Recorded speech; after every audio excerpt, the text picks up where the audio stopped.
Grace, and right now I'm going to be talking about the books that I've had on my shelf unread the longest. For some reason, I just never get to these books. We all have those books that have been sitting on our shelf for over years, and we just never ever get to it. But then sometimes I actually do read the book and I'm like, well, what the frick? Why did I wait so long? So hopefully this is the push that I need to read these books. Okay, me, can you not? Let's go ahead and get on with it. This Wild Hair is brought to you by sleeping on wet hair and just not caring.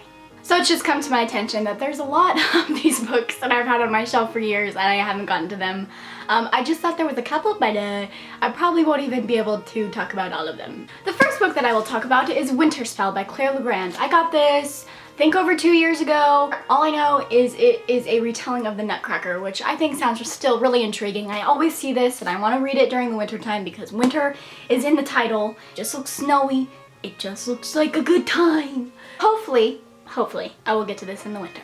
Next book that I've had for a long ass time is Something Strange. I almost forgot what the title was. Something Strange and Deadly by Susan Dennard. I always feel like I say her last name weird. Dennard, whatever. All I know is it is about clockwork zombies. I don't know. I've heard iffy things about this now that I, have looked into the reviews, but I feel like it is like a steampunk fun time.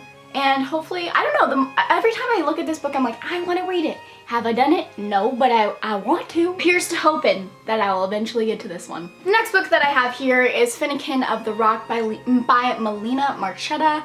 I've had this book so long. I don't even remember when I got it. I think I got it for Christmas, like 3 Christmases ago. But still haven't read it. I've actually picked it up a couple times. I've only gotten like 10 pages in and I'm just like, not in the mood.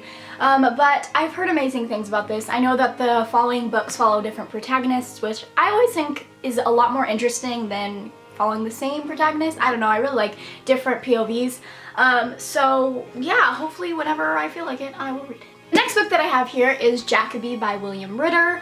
All I know about this book is people say it's like a cross between Sherlock and Doctor Who, and I always love me some mystery that Sherlock brings to the story. I know it's not Sherlock, but if there's a vibe of Sherlock, I'm most likely to enjoy it. I have tried to get into Doctor Who, the TV show, and I just can't seem to do that. I don't know if it's just my mood at the time. I actually haven't even looked into the reviews on this book, but I don't know. I think this book would just be like a fun read, and it's set in 1842, I think, which is cool. So yeah, whenever I get to this, hopefully it'll be good. The book I have here is the book that I think I've had the longest over any book, and that is My Life Next Door by Huntley Fitzpatrick. I think it's about like this girl has like this, her family is very structured. I think she's the only child and everything's pretty quiet, and she has a lot of rules that she has to follow, and her neighbor has this big loud family and she's very intrigued by it, and it's something that she's always craved, and I think they form a bond between, those two lives, and it sounds cute, it sounds fluffy. Always love a good fluffy summer read. I probably won't be getting to this anytime soon because of the season, but hopefully come spring or summer, I'm in the mood for it. The next book that I've had a long time is The Queen of the Tearling by Erica Johansson. I have heard iffy things about this one. It is a high fantasy, and I really enjoy the premise that it is set in the future, but society's regressed, so things are kind of reversed, living in medieval times, but in the future, which I don't know, that could totally be a possibility, and it's kind of scary, but really awesome to think about. I know that this is going to be a movie with Emma Watson, so hopefully I will be getting to this book before that movie comes out, or if it's even happening. I haven't really heard any news about it, but this in general is just a beautiful book, and I've heard good things about this book from people that I really, really trust.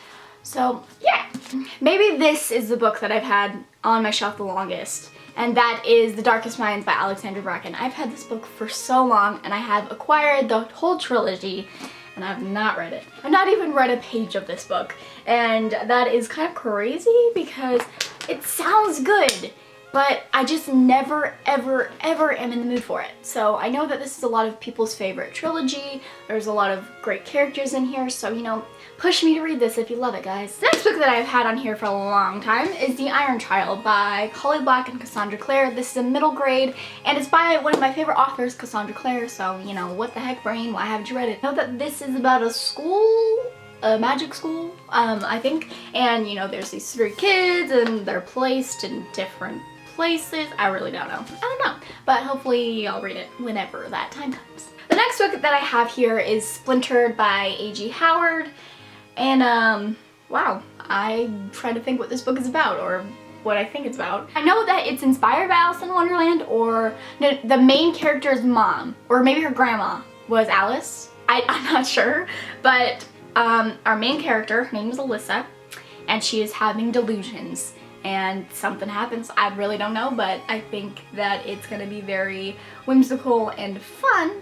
So yeah. The last book that I'm going to be talking about, I have no idea why I haven't read this yet, because it's set during one of my favorite times to read about in history, and that is All the Light We Cannot See by Anthony Doerr, or Dorr.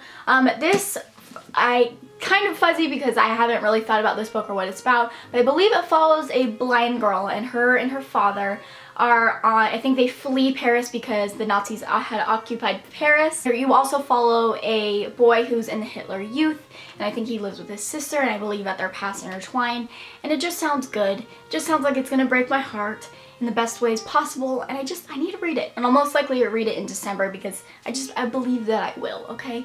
And sad books, I don't know, they just feel right in the winter time. Those are just some of the books that I've had on my shelf for I think over 2 years. I can't talk about all of them because there's actually I think there's like 10 more maybe. Hopefully I will be getting to some of these books soon, but I always love to build my library, and I just feel like if I have books, I always have something to look forward to, so I don't really have a problem with it. So yes, if you think that I should push any of these up, be like, yo, read this book now. It'll give me the motivation more so to read it, and I hope you enjoyed this video, and I'll see y'all in my next one. Why do I say y'all? I'll see you all in my next video. Bye.